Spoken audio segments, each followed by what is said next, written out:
Why is it important to understand your own psychology? No, I'm not going to quote a book or say anything that an author might have said before or wrote in his book. I'm not going to say any of that.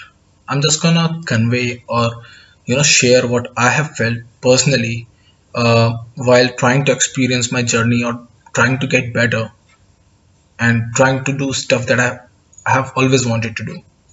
So there are three things where we completely fail if our psychology is unknown by us.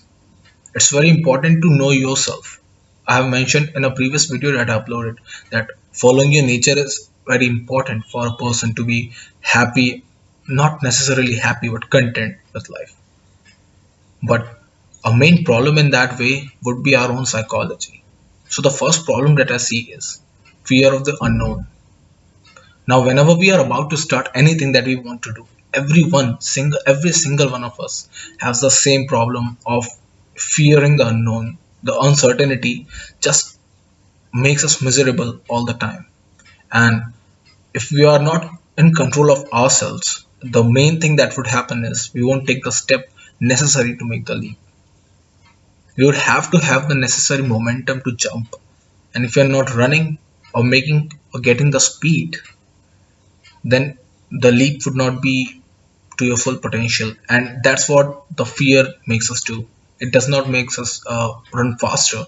It necessarily does not help us get better. It's just fear, as the word says. It's just useless most of the times. So fear of the unknown would get you nowhere if you wanting to step.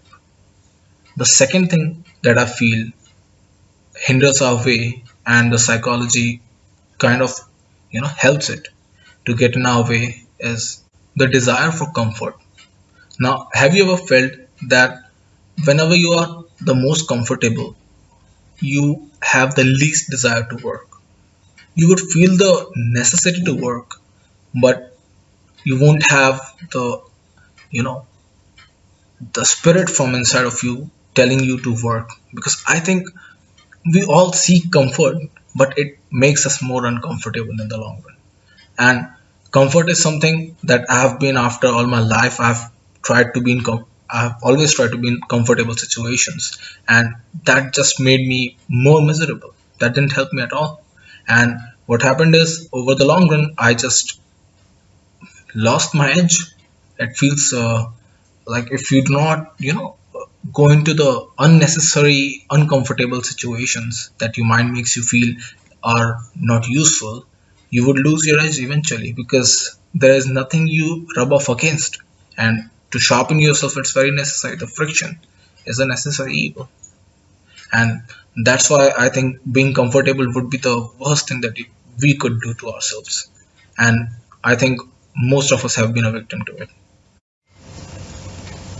Third thing that I feel is misery that we try to avoid. But what I have felt is it's the only thing that sparks creativity.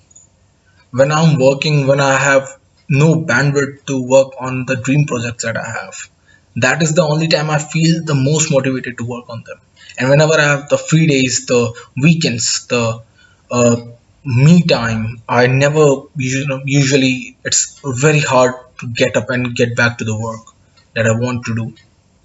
There is always a situation like 5 minutes after this, 5 minutes after that. Let's see, after half an hour, like, and some excuse would come up eventually, and you would not get the work done.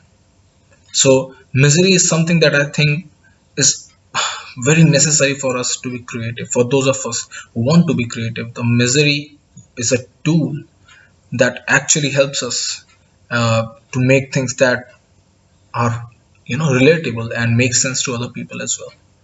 So one thing that every one of us shares is misery that we all have in common. So uh, for creativity, I think without misery there is no creativity.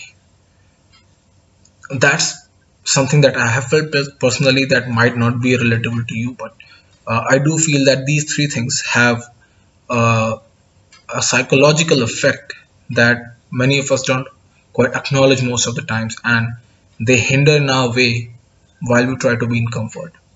And for those of us who are willing to get into the uncomfortable and trying to get better at life, I'd say believe.